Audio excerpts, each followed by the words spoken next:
Canada's big city mayors are throwing their support behind Toronto in its fight against the Ontario government's unprecedented use of a constitutional provision to push through legislation slashing the size of the city's council. The chair of the Big City Mayors Caucus at the Federation of Canadian Municipalities said Premier Doug Ford's moves have now placed Canadians in a constitutional debate when the limits of how governments can work together within the document have not been tested. To see a Canadian province invoke the notwithstanding clause to change the size of a city council, in the middle of an election campaign, is unprecedented, Don Iveson said in a statement issued Thursday. On behalf of FCM's Big City Mayors Caucus, I am offering full support to the City of Toronto's efforts to protect local democracy.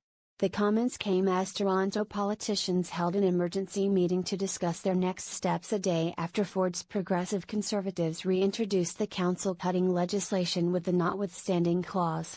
Mayor John Tory said the province's actions are wrong and unacceptable.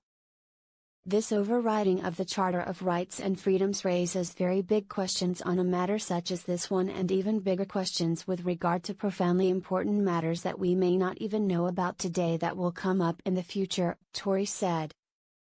We're all here to keep standing up for Toronto and I know we're all prepared to continue to do that because we believe in this city.